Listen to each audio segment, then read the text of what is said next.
Netcasts you love. From people you trust. This is Twit. Bandwidth for Triangulation is brought to you by CacheFly at CacheFly.com. This is Triangulation, episode 268, recorded Monday, October 10th, 2016. Ben Wizner. This episode of Triangulation is brought to you by Automatic, the small adapter that turns your clunker into a smarter, connected car. For more information on their brand new Automatic Pro adapter, visit automatic.com/twit and enter the limited time offer code TWIT for $20 off the new device. And by Optical Cables by Corning. Corning's incredibly durable Thunderbolt and USB 3.0 optical cables are longer, thinner, lighter, and stronger. Go to opticalcablesbycorning.com to learn more. It's time for Triangulation, the show where we get together with some of the best minds in technology and spend some time talking. I call it Triangulation because it's me, the guest, and you. And if you are able to watch live, we love that. We do the show every Monday morning around 11 a.m. Pacific, 2 p.m. Eastern, 1800 UTC. You can join us in the chat room at irc.twit.tv. Give us your feedback, your thoughts and questions. You're going to want to definitely listen to this show because we're talking stuff that is very timely. Ben Wizner is our guest. He's director of ACLU Speech, Privacy, and Technology Project. He's been at the ACLU for 15 years, adjunct professor of law at the NYU School of Law. And this is where, of course, his claim to fame, principal advisor, legal advisor to Edward Snowden since July of 2013. Ben, hey, thank you so much for spending time with us. I'm looking forward to this conversation. I imagine this is a busy and interesting time for you. First, let's talk about Snowden. What is his current status? He's living in Russia. He has the equivalent in the U.S. of what we call a green card. So he has legal permanent residency there. For his first year, he had a provisional grant of asylum. He now has renewable 3-year legal residency grants, and we don't have any reason to think that that will be withdrawn, but obviously a lot of my time is spent trying to get him a better option. He would like to come home? I know his girlfriend has moved to Russia with him. Sure. I mean, I think that he's made no secret of the fact that he would prefer to be closer to family and in the only country that he's ever been loyal to, and that's ours in the U.S. Having said that, he's not asking for the world's sympathy. He certainly was willing to face a whole lot more suffering than he has. He expected that he would end up in prison, and he's managed to put together a very interesting and productive and fulfilling life from exile using technology. Yeah, if I haven't seen the new Snowden movie, the Oliver Stone movie. What do you think of that? Is it accurate? Is it typically Oliver Stone, where it's kind of polemic, or? Someone once said of Oliver Stone, he's the least misunderstood director in Hollywood. I don't know if that's fair. I think I would say that the movie is accurate in two very central respects. There are two big truths at the center of it, and then there's a lot of dramatization around the edges. And those truths are that the U.S. government did, in fact, develop and deploy a global system of mass surveillance without democratic consent, without consulting the public. In fact, after affirmatively lying to the public about what it was doing. And the second is that the person who came forward to reveal this through journalists, Edward Snowden, did so out of sincerity, out of patriotism, out of love of country, and not for any other kind of personal motive. And I think that the movie really nails those two core truths. And obviously, because this is not a documentary, this is meant to entertain as well, there's some license taken with other details. Now, of course, the Laura Poitras documentary is riveting and highly recommended. I think people should definitely see that before they see the fictionalized version. But that's accurate. That's actually was shot during the events, right? Isn't that something? Yeah. That amazing. That during this week that changed the world, the camera was rolling. Yeah. And I'm so grateful to her for being able to persuade him to allow the cameras to roll, because people get to see who Snowden was during that time of maximum stress. During that week, he fully expected that he would soon be in prison. He thought these might be his last hours in freedom, and he had a limited amount of time to transfer his knowledge and information to these journalists.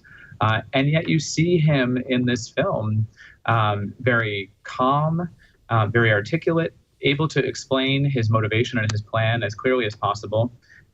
People who say that the Snowden who speaks around the world right now must be the product of media handlers need to just look at that movie and see who he was before he met any of us. He had never spoken to a lawyer at the time that those scenes were shot.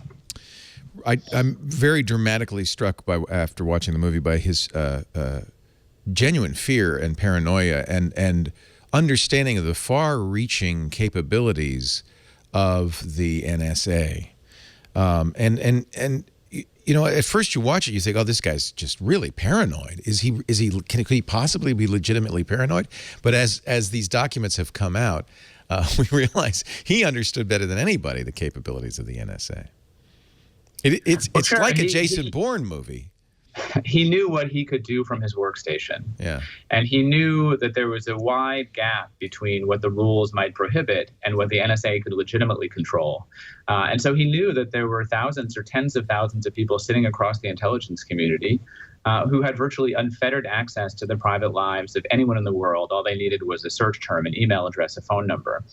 When he said that he could call up the president's emails if he just had an email address, he wasn't saying that the rules allowed that. He was saying that the technology made that capable, and there was no audit system that would have detected that had he done that. And you know, we know that because, after all, he walked out of the NSA with some very, very highly sensitive things, and the NSA still doesn't know what was taken and what was not. They're still making wild guesses about what he took and gave to journalists, and they're waiting for articles to be published to find out. We haven't seen all the documents yet.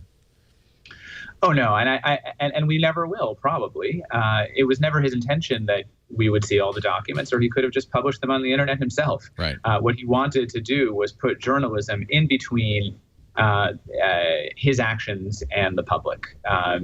As he says in Citizen 4, he wanted a system that would correct for his own biases. He had spent his entire adult life in the intelligence community. He had very strong views about what he thought was right and wrong, but he wanted to entrust the decision to journalists, their editors, their publishers, in consultation with the government, to make the very hard choices about what the public needed to see in free societies. That was the thing that most impressed me and convinced me that Snowden was a patriot. That's my personal feeling, was that instead of just dumping it at WikiLeaks, a treasure trove, as others have done, a treasure trove of information and let people sift through it, he did what I thought was incredibly responsible, which was to, and not just give it to one newspaper, to give it to several, Right. Let them vet the contents, you know, and this is the one thing that's a little difficult for me, and then spin it out slowly. I realize the value of spinning it out slowly is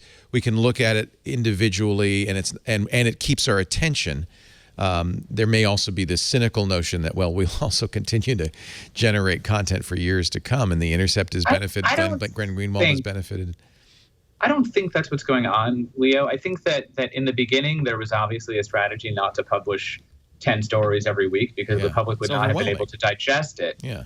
But I think that after a few months, a lot of the low-hanging fruit had already been published.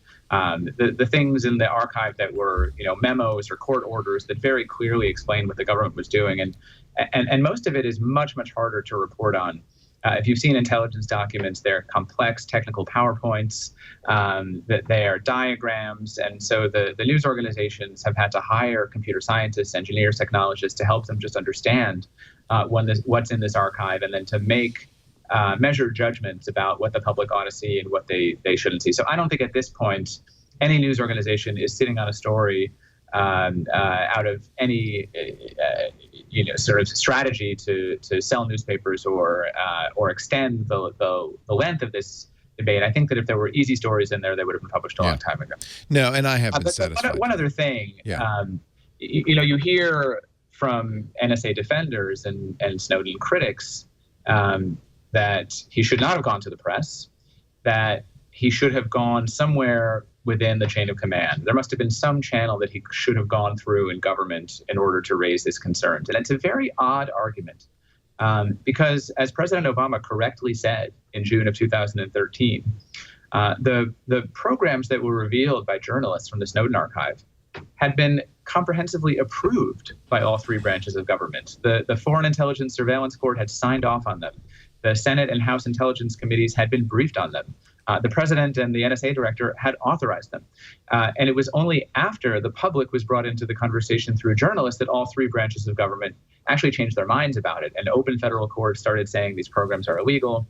Congress changed the law for the first time since the 1970s to take away spying power from the NSA. And the president admitted that the programs had gone too far. So what was Snowden supposed to do in May of 2013? Call up the Senate Intelligence Committee and say, I'm a 29-year-old contractor and I want you to know about programs that you've approved in secret.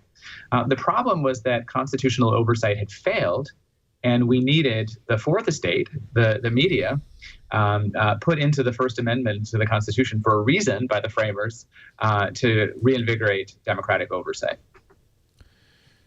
Nevertheless, President Obama, I think, continues to consider Snowden a traitor.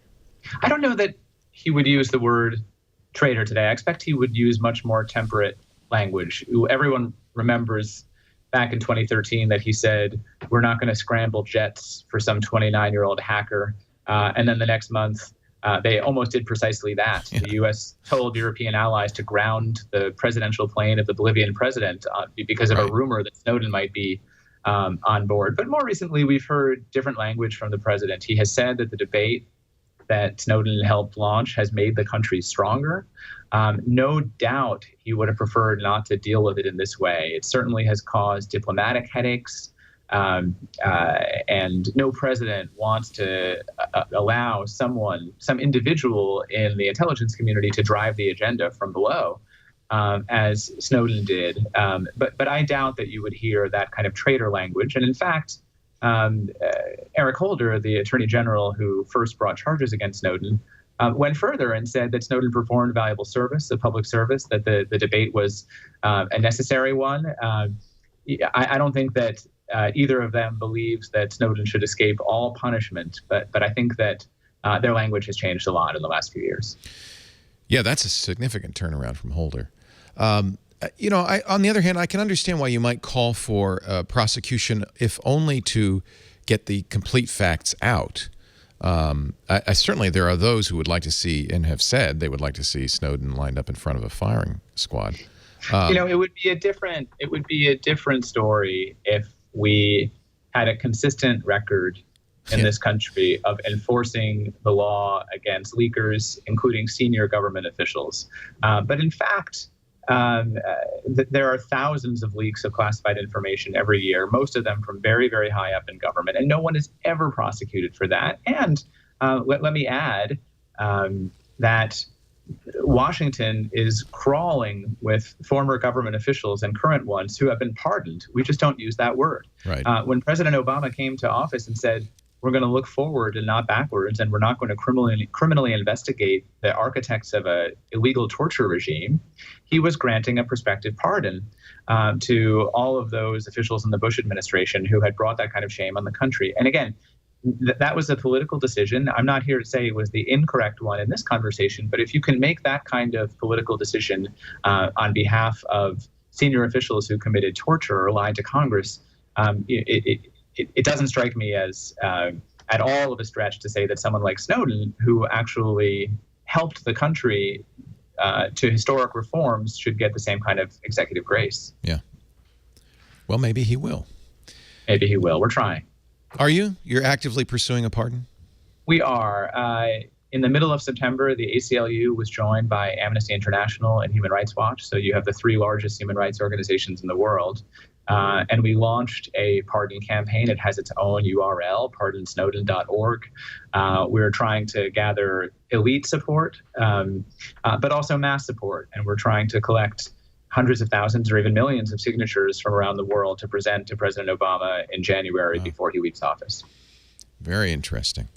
One of the questions last night at the debate I thought was interesting. One of the the public that was invited into the debate asked specifically Hillary Clinton about a speech she'd given in which she'd said that it's normal and okay in government to have a public face and a private face, not to tell everybody what's going on. And she defended it by saying, well, I had just seen the Lincoln movie and I watched how he manipulated Congress essentially into freeing the slaves.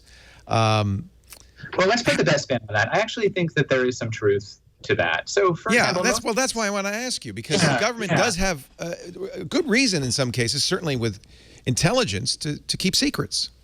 Well, not just intelligence. I mean, let's talk about confidential state-to-state diplomacy.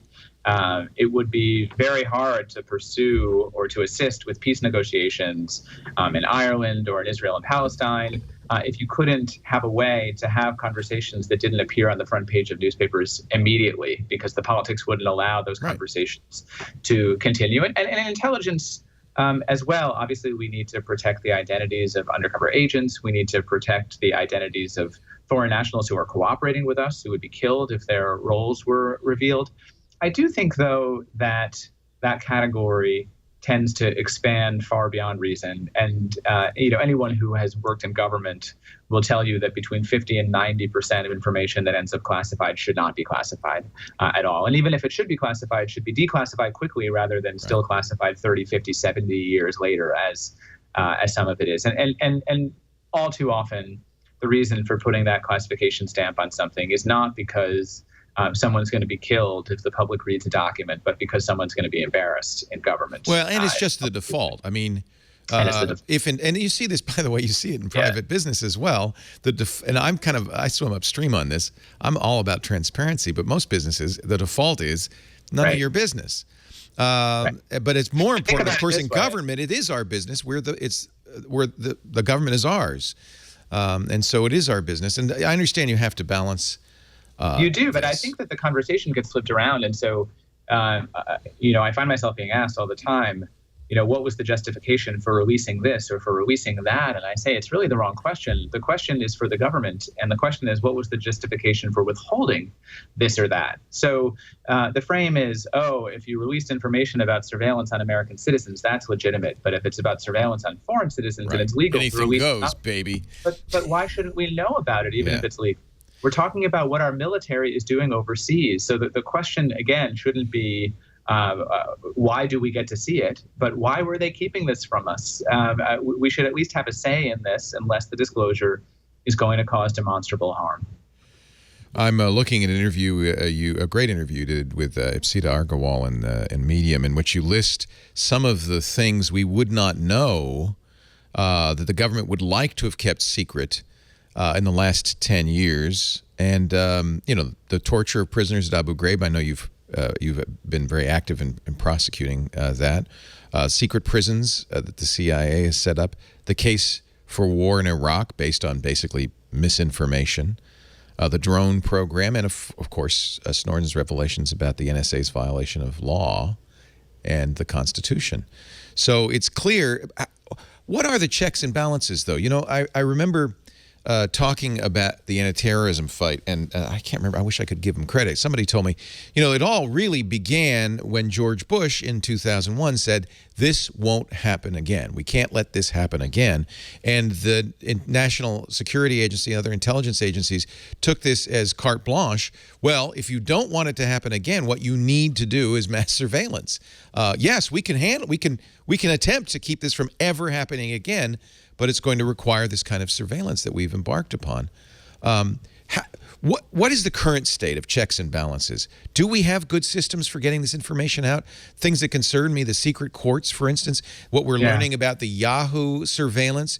Yahoo had fought the NSLs and the National Security Letters and the secret court rulings for a long time, lost, and finally apparently just threw up their hands and said, fine, we'll surveil our entire user base for you. Are there good checks and balances? Are they being used? Where do we stand?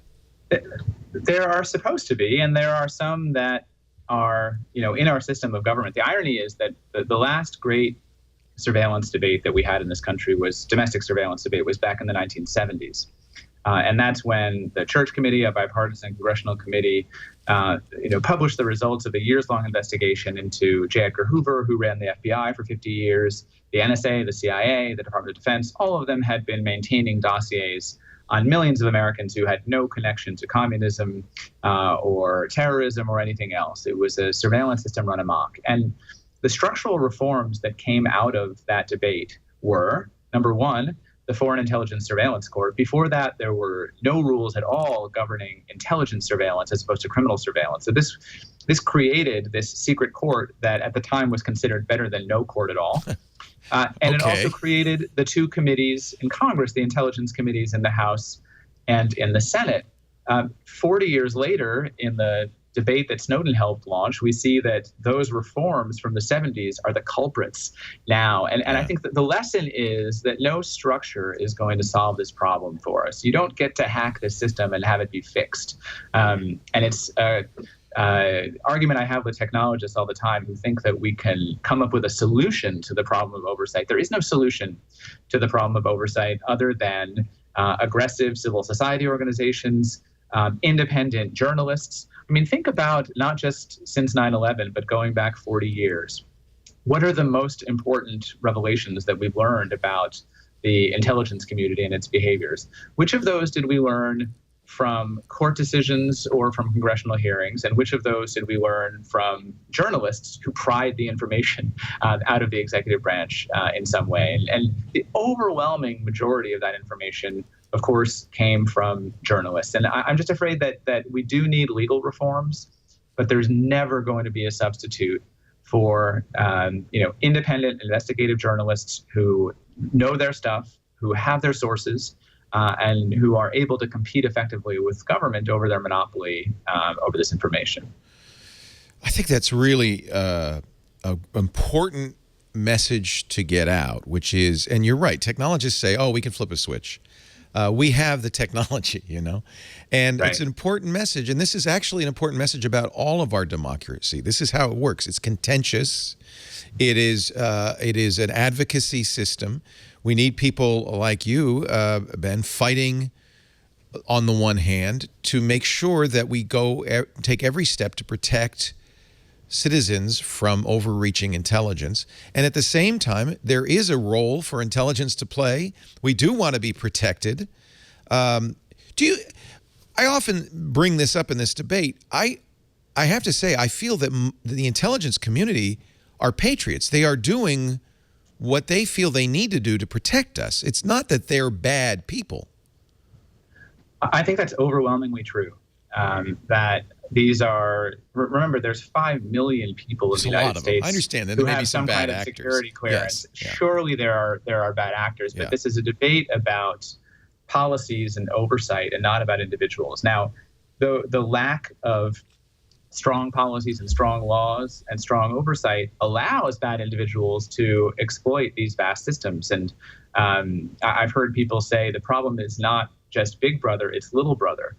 Imagine every local police officer having access to the NSA's database. We know what happens when they have access to surveillance databases. They stalk their ex-girlfriends with it. And we've seen that time But and I think again. it's a mistake to focus on I understand, but I think it's a mistake to focus on those bad actors and really to talk at a larger general policy level about what we as the people want as oversight and what we demand, that's right. what we need. Although I think that the systems that allow those bad actors to behave in that way allow us to have a conversation about the broader system. Right. If you build a comprehensive surveillance time machine, human beings are going to exploit it. Yeah. And you need to weigh those harms against the benefits that you think you're going to derive from, collecting billions of needles into a data center haystack.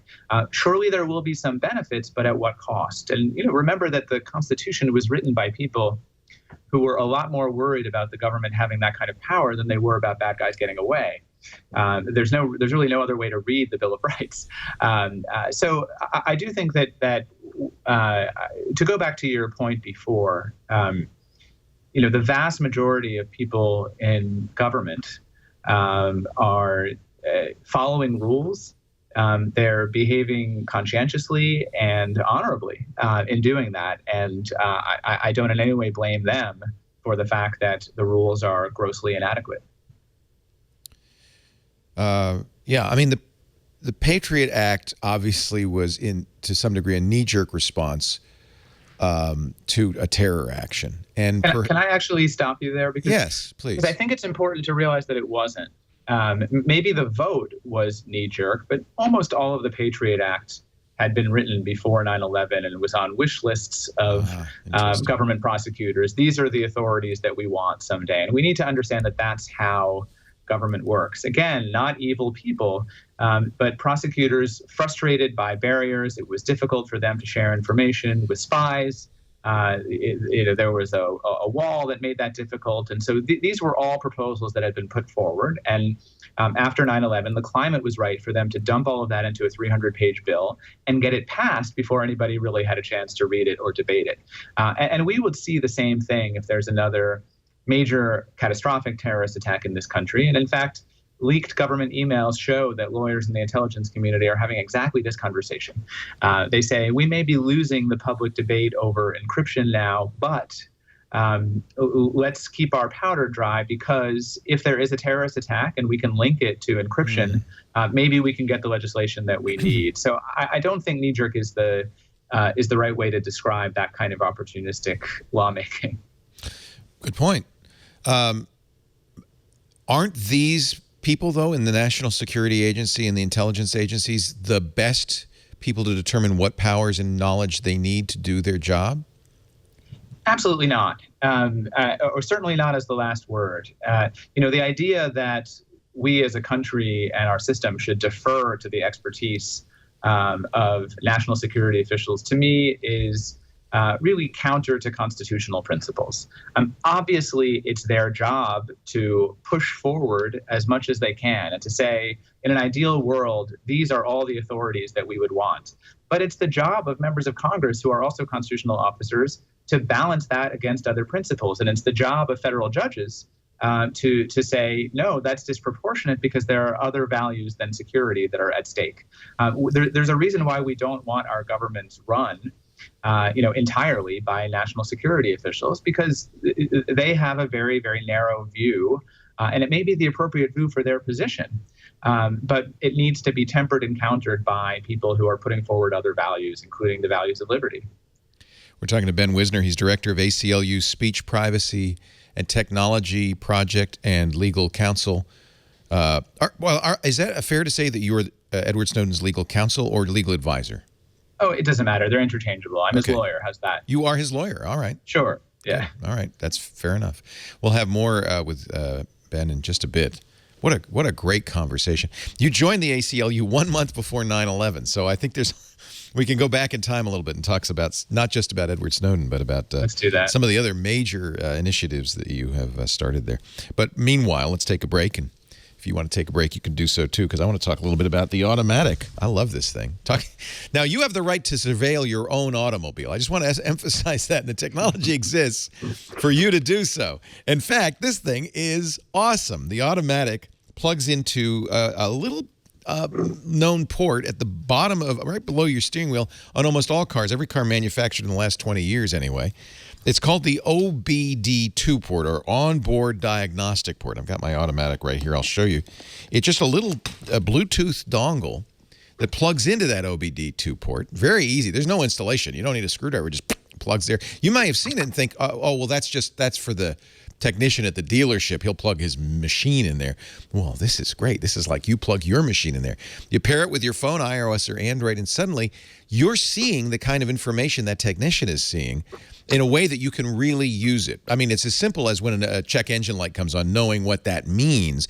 And by the way, the automatic is cool because then it'll pull up repair shops near you. But it also tracks your driving. It lets you know if you're driving efficiently, how much that last trip to the mall cost you in gasoline. You keep track of where your car is. You'll always know where you parked. If you have teenagers, this is the best thing ever to put in their car. It's got geofencing. You can keep an eye on where they are. It'll text you when they go outside of the geofenced area. which even when you're not with it, because this new, and this is something new, this new Automatic Pro that just came out has its built-in, its own 3G, which means it's always connected, and you pay no subscription fee for that. You just buy the Automatic. I'm going to give you a special price. It's normally $129.95, but I'll tell you in a little bit how much you can get it for. And you can then use it with, as you can see, all of these apps like If This and That, Concur, Expensify. So if you have business mileage you want to keep track of, you could do that fully automatically. You can even link it to like a Nest thermostat. So I'm on my way home, turn up the heat or turn down the AC. You can hook it up to your Amazon Echo, so you can ask the Echo, literally, where did I park my car, or how much gas is left in the car, and it'll know. There's also some significant safety value to this. For instance, the Automatic Pro will detect severe accidents and will call for first responders even if you can't. Awesome, awesome device, not just for you, but for your family. It works with your Apple Watch and Pebble too. I love the Automatic. I have it set up so that when I drive up, the If This Then That says Leo's arrived, things like that. It's just awesome. Now, Automatic Pro is normally, as I said, $129.95, but we have a special deal, $20 off. Use the offer code TWIT at checkout, and you'll get $20 off. This is the greatest. Even if you had the original Automatic, which I did, get the new Automatic Pro. Free 3G means it's monitoring your car even if you're not in it. Crash alert, real-time location, driving apps for your teenagers to help them be better drivers, and a whole lot more. Check it out at the website, automatic.com/twit. Automatic. See, it's okay to surveil yourself. Just not necessarily for them to surveil you. We're talking to Ben Wizner. He's a Harvard graduate. In fact, I have to tell you the secret, which is that our producer, Karsten, and Ben were freshman year roommates at Harvard, which is awesome. He also studied law at NYU and was a law clerk to Stephen Reinhardt at the U.S. Court of Appeals, the Ninth Circuit. And right now he is, and has been at the ACLU for the last 15 years, currently director of the Speech Privacy and Technology Project. That is right up our alley, isn't it? Speech privacy and technology. We talk about that almost incessantly on all of our shows because our audience particularly is concerned with privacy implications, to the point where, you know, Google comes out with a new phone, or this new Google Home, or Amazon comes out with the Echo, and people are saying, I don't know if I want a microphone in my house. So I think more than the average bear, our audience is very interested in protecting their privacy. Let's talk about speech for a second, Leo. Yeah. I mean, because I think people don't remember that it wasn't inevitable that the internet would be this extraordinary forum for free speech, the greatest one in the history of the world. That in the 90s, when people were just becoming aware of the internet and starting to use it, Congress passed a law called the Communications Decency Act. Oh, God. And what that law would have done, if it had fully taken effect, is it would have put in place on the internet the same speech rules that we have on radio and television. Yeah. You would have had the FCC policing the internet with a decency regime. You know, at that time, the members of the Supreme Court, when the ACLU brought a case challenging this, had never seen the internet. And the story goes that they gathered around the computer of one law clerk just to see what websites were.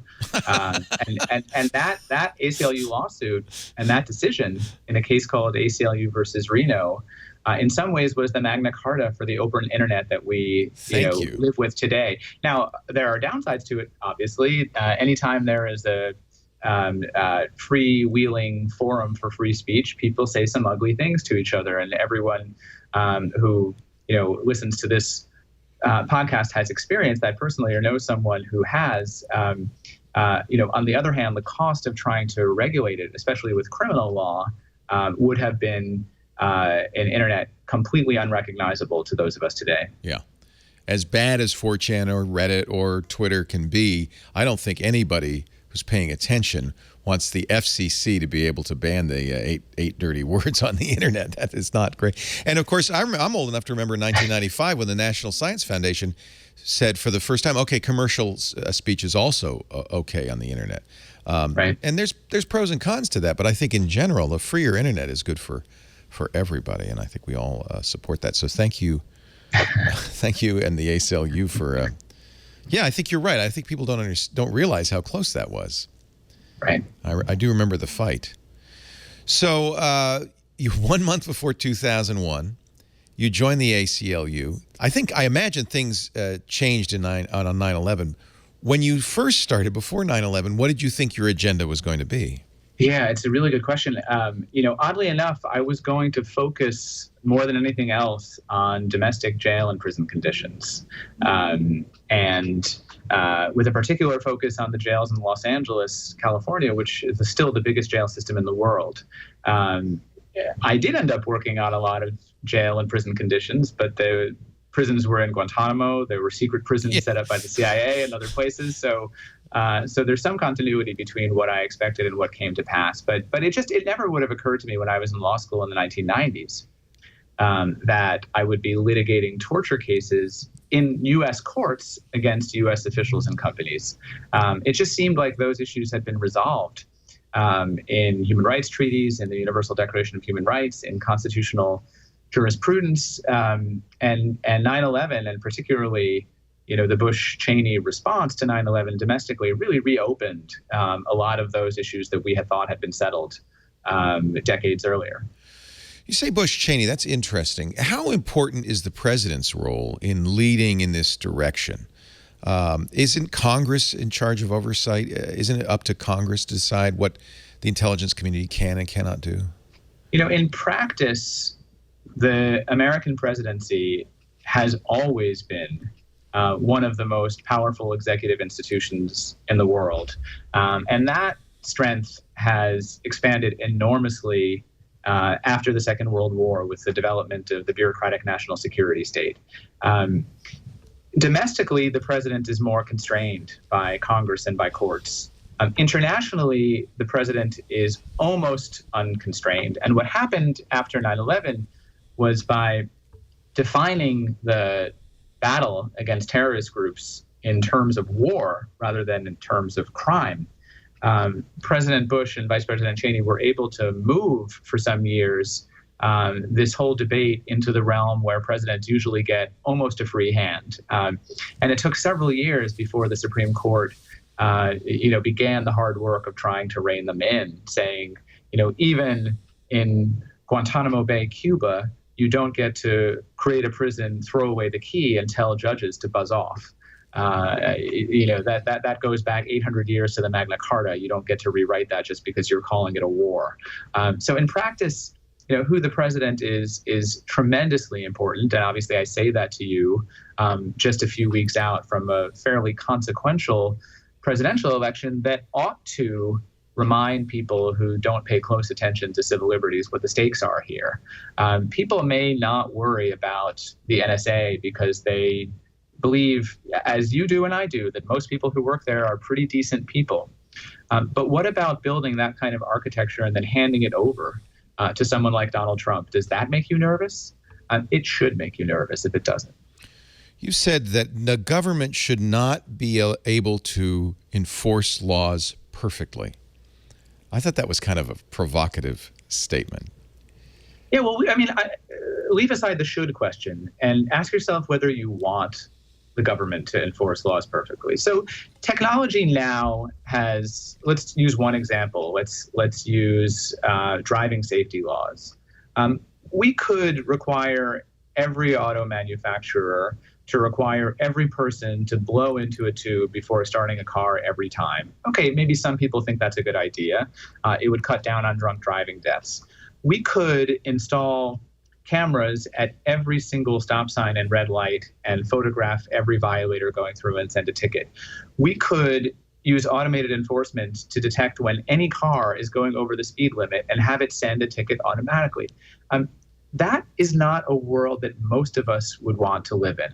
A world where computers recorded our minor violations of simple laws like that and punished us automatically. We put in place a 25-mile-an-hour speed limit because we want to give law enforcement the discretion to enforce that appropriately, not because we think that every time someone drives 26, they should get a ticket, even though that rule was put in place by the city council that they elected, by the mayor that they elected. We don't actually want to have our laws enforced perfectly by technology.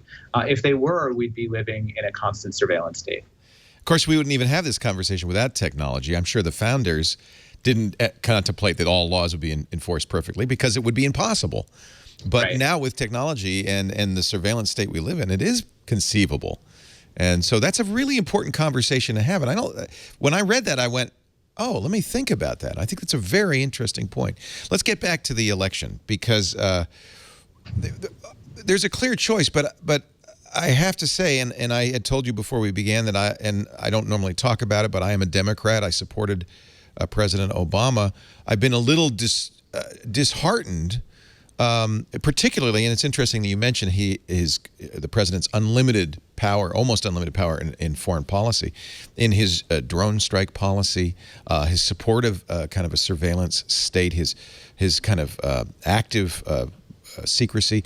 And it's particularly in secrecy, it's very clear that Secretary Clinton has maybe even to a greater degree that penchant. So no matter who gets elected in November, we are going to still very much need to keep an eye on those who keep an eye on us, I think.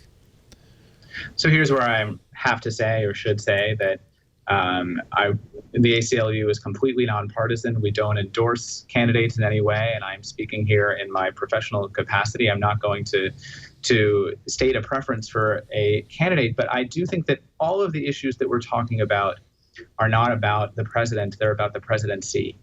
Yes. They're about the presidency. And so I was not one of those people who was, as personally devastated or disappointed by who President Obama became when he assumed that office, because it was what I expected. I know what that office represents, and I know the institutional pressures on that office.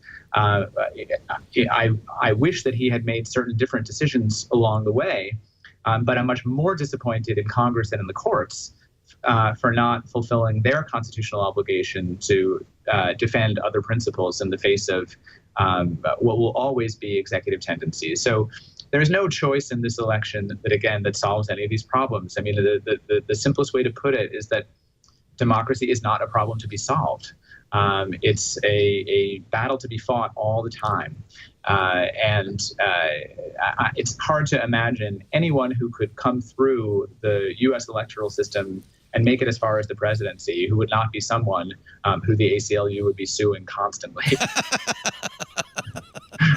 And by the way, I want to emphasize, rightly so, it's that checks and balances.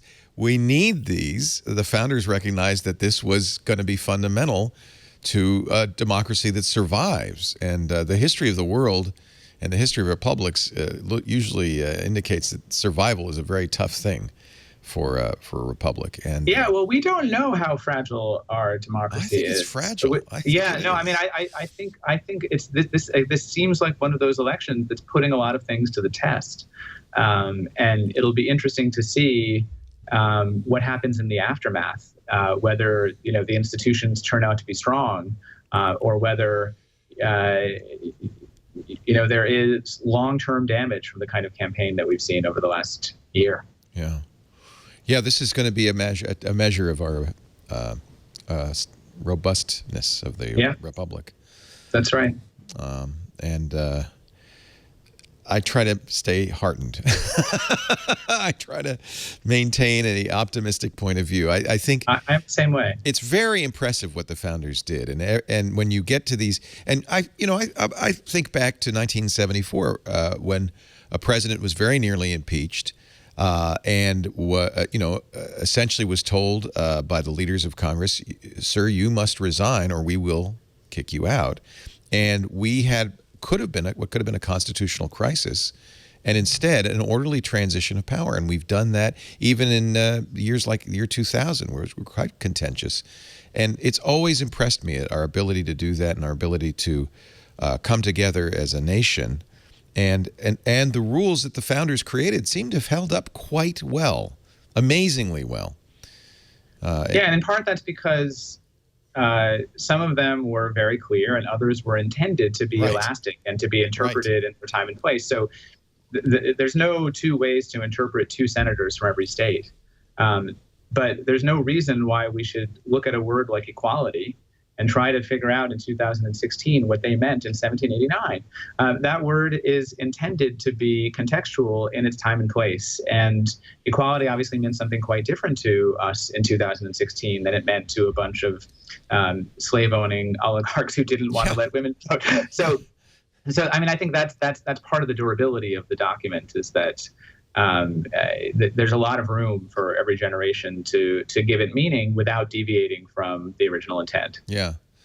And that's so important, and that people understand that being, I think sometimes people feel that the ACLU and other organizations that tussle with government are unpatriotic, and I think it's the most patriotic thing you can do. This is the nature of democracy. It is those checks and balances, and I think when Congress, abdicates its responsibilities, that's when we get in trouble. We really need strong. All three branches need to be strong and oversee all the other branches. You mentioned that the Patriot Act was triggered by the terror after 9/11, and of course the San Bernardino massacre seemed to give the FBI free rein to go after Apple to try to get software to decrypt the iPhone. Do you think the intelligence community is waiting for another San Bernardino to once again launch that effort, or have they understood the need for strong encryption? No, I think the intelligence community is really divided on that question. And this is what's so fascinating about it, is that you see people in the military and the NSA who are doing cyber defense who realize that actually we have more to lose than more to gain in a world where encryption is easily breakable by law enforcement. And then you see people, again, who have tunnel vision. If you're the FBI director and your job is domestic law enforcement, you're going to see encryption as a problem to be solved and not as something that's a benefit. But that legal dispute between the FBI and Apple was completely fascinating. And I really don't believe it would have turned out the same way before Snowden. I think that it would have been resolved quietly. I think Apple would have done the FBI's bidding, like many companies did back then. And I think that what the Snowden revelations did is that it really exposed that there are no U.S. corporations. These are all global corporations. If there's no company that only wants to sell its phones in the United States, they want to sell them in France and Israel and China and even Russia. And if they're going to do that, they can't be seen as an arm of the U.S. security state. And if the U.S. requires them to build a certain capability, they're going to have to make that capability available to China and to make it available to Russia and Uzbekistan as well. So, I think a lot of people were surprised that Apple was able to successfully resist the FBI in that case. And I, for one, was surprised that the public was pretty divided, that even in an emotionally, disturbing terrorism case where the FBI was trying to get into the phone of someone who clearly was a terrorist murderer, the public understood that the debate was not so simple and that there were real principles on both sides. Yeah, it surprised me too. And it was fascinating. We spent a lot of time talking about it. It's not over, though. It's not over. Right.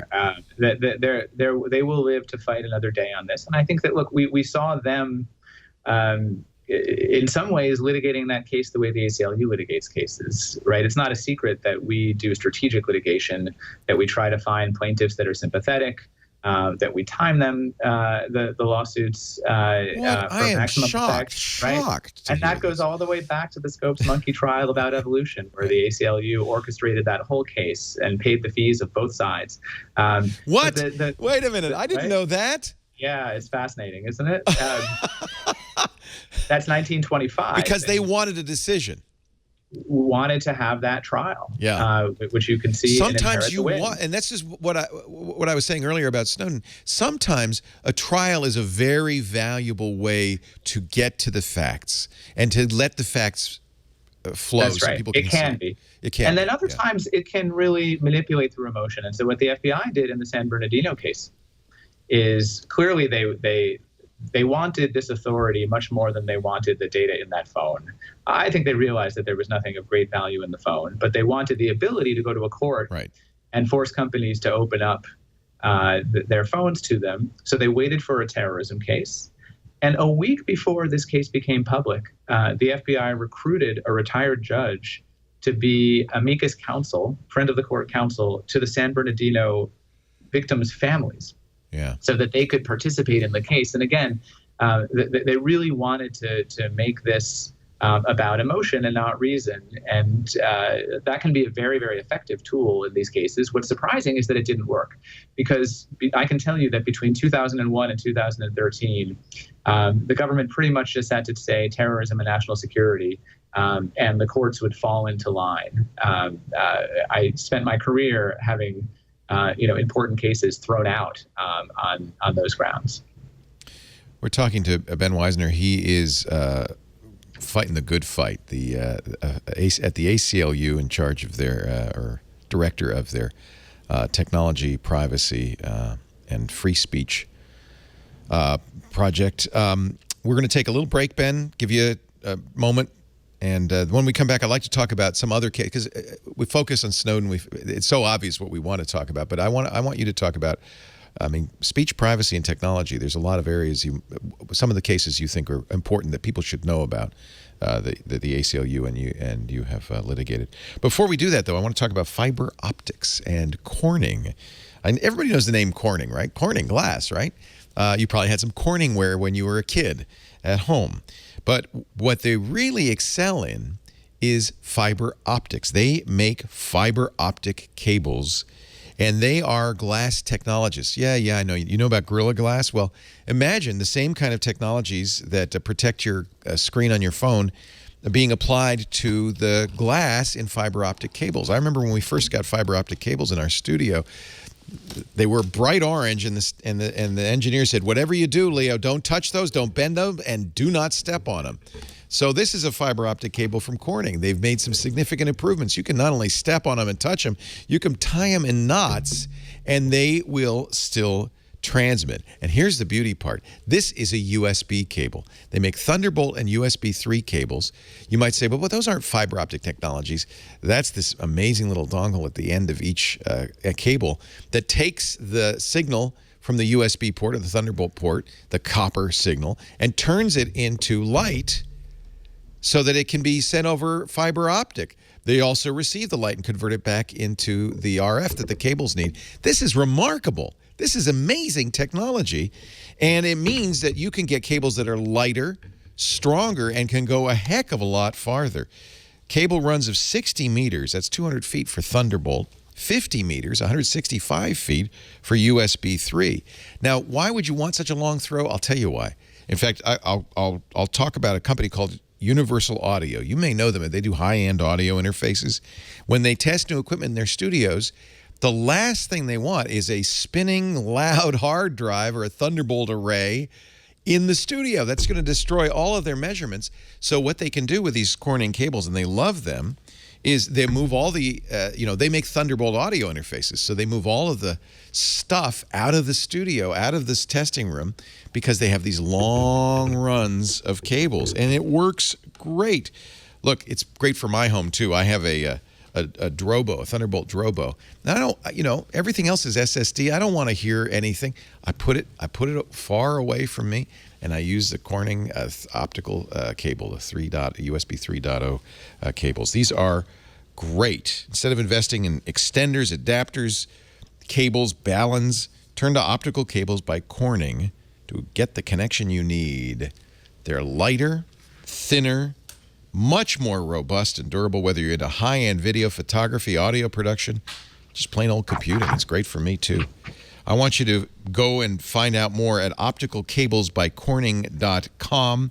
You can find them at all major electronics and professional AV retailers. Apple stores have them, too. Amazon has them, B&H, and more. Optical Cables by Corning. Longer, thinner, lighter, and stronger. Go to opticalcablesbycorning.com to learn more. We thank them so much for their support. We use them, of course, all the time, everywhere. In fact, I have these demo units, and they disappear. We have to go back to Corning and say, can you send us some more? Because everybody wants them. They're just awesome. Our guest, Ben Wizner, is here. He is director of ACLU Speech, Privacy, and Technology Project, legal counsel to Edward Snowden. And Ben, I am so thrilled to have you here. And this is very timely because, of course, we're in the midst not just of a presidential election, but you're going to be electing members of Congress as well, all of you who are watching. You're going to be voting, I hope, on November 8th, and these are issues you really want to consider. I wish, frankly, we could get people who are running for office to talk more about where they stand on these issues. The problem is they're thorny, they're difficult, and so a lot of times they just ignore them.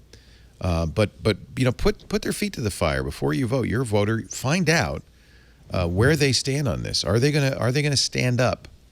And if you're running for a member of Congress, do their duty as a check and balance to executive power.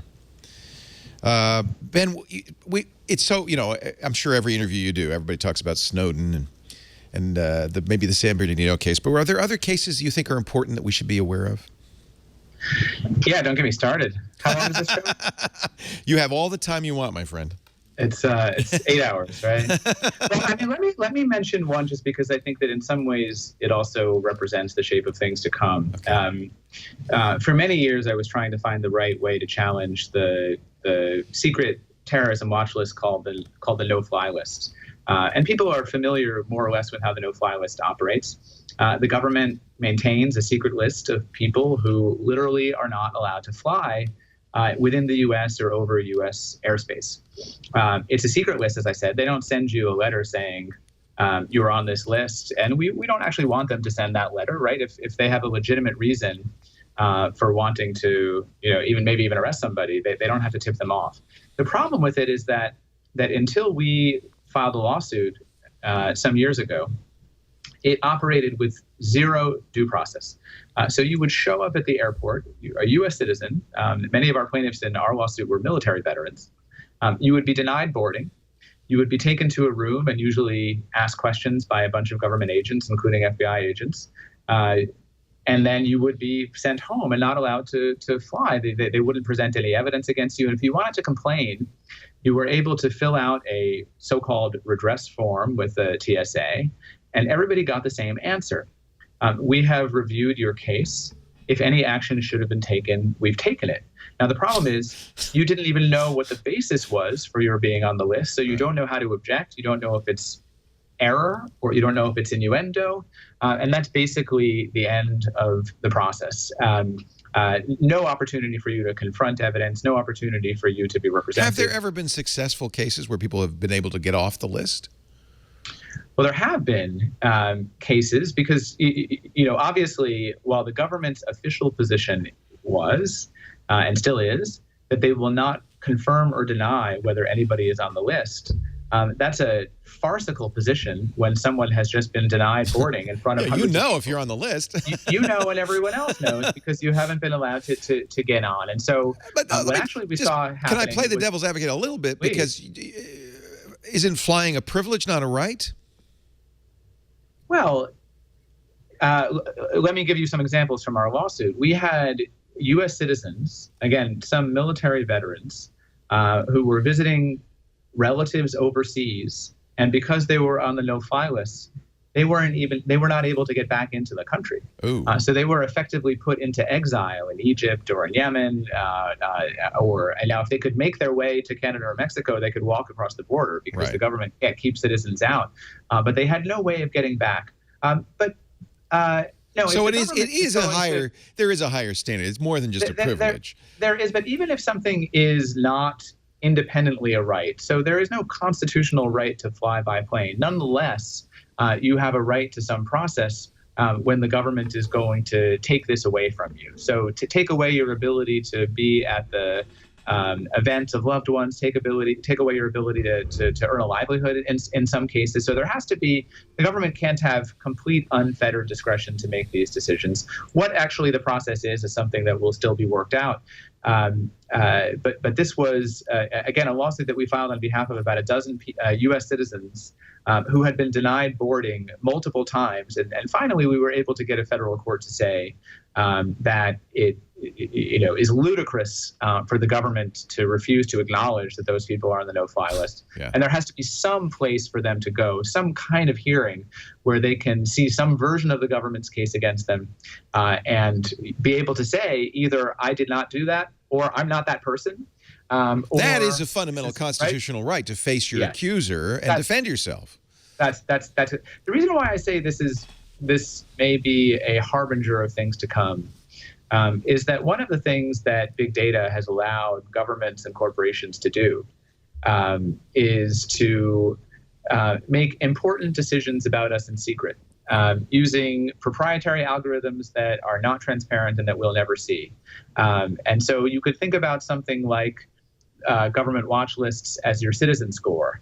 Already, some of us get to go through some lines at airports and others go through other lines. And no doubt there's an automated aspect of the decision making for who gets which privilege. And you can imagine a world in which those kinds of different lines are expanded and extended into all other walks of life and not just airports. And anybody who's ever had trouble with a credit score, understands the frustration of having supercomputers make judgments about you that may be wrong, and how hard it can be for you to correct those. And I do think that we are moving towards a world in which there will be many more decisions made about us and for us that have real world consequences, that are made in secret, that are automated, without any kind of clear due process rules for us to push back against. And so we have to just remember principles of basic fairness, even as we want the benefits that those that big data and supercomputers can provide. It's interesting. It strikes me that technology has really shifted the balance here. Well, it has, and that's exactly right. That you see these institutions having more and more power. There is an asymmetric element in the other direction as well, and that's represented by people like Edward Snowden. Daniel Ellsberg had to, enlist his teenage children in a safe house to help him Xerox thousands of pages over a period of days. Whereas you can press the Pentagon a button. Papers, yeah. That's right. Whereas you can now press a button and have CD-ROMs and thumb drives full of the government's precious secrets and change the world with that kind of information. So I think that it has, technology has sort of upended these power dynamics, but not in ways that are always predictable. It's interesting because one of the reasons I started doing this and started talking about technology was to, in effect, redress the imbalance. I always felt that it was very important for all of us to understand how to use technology, at least in self-defense, at the very least in self-defense, because it will be used against you. So you need to understand it so that you can protect yourself. And it's very clear that we have to. If I'm going to come away with one thing from our conversation today, it's that this is an ongoing battle and it will not end. Do not say, "Oh, we're going to win down the road" or "We're going to lose down the road." This is how it's meant to be. This is the battle to preserve our republic, and we all need to engage in it. And Ben, I'm so glad that you are there at the ACLU and that you and all the others at the ACLU do fight that fight, because it's a very, very important fight. Well, thanks so much for giving me time to have this extended conversation and to allow me to go beyond usual media sound bites and drill a little deeper on some of these issues in some of these cases. Well, good. And maybe we can do it again, because I think that, as you said, this is an 8-hour conversation. We only get one. Ben Wizner is director of the ACLU Speech Technology and Privacy Project, and Edward Snowden's legal counsel. And as you can see, there's a lot more to talk about. But if anything, I think we should all come away with this notion that, and I think it's unfortunate that geeks often throw up their hands and say, it's intractable, it's impossible, I'm not going to get involved because there's no good solution. And I think it's really important that we understand that those of us who do understand these issues do need to get involved, do need to participate, and do need to make sure that our elected representatives understand what's at stake here, because a lot is at stake. Thank you so much, Ben, for your time. Thanks a lot, Leo. Appreciate it. And don't forget to vote November 8th, everybody. We do Triangulation every Monday, 11 a.m. Pacific, 2 p.m. Eastern Time, 1800 UTC. Actually, those of you who are not United States citizens, you don't have to vote. I forget that we're global. You can vote in your country's elections, though. And this is a battle that is raging all over the world. It's not unique to the United States. So let's all do the best we can as geeks here. I hope you'll stop by next Monday and every Monday. But if you can't, we make on-demand versions of all of our shows available, audio and video. You can get this particular show and all the Triangulation episodes at twit.tv/TRI. But you can also subscribe and get it because it's a podcast. That means you can go to iTunes or Stitcher or Slacker or Google Music or anywhere you get your podcasts. And what I'm thrilled to say is increasingly that's everywhere. Make sure you subscribe, though, because this is one show you really don't want to miss an episode. Thanks for joining us. We'll see you next time on Triangulation. Bye-bye.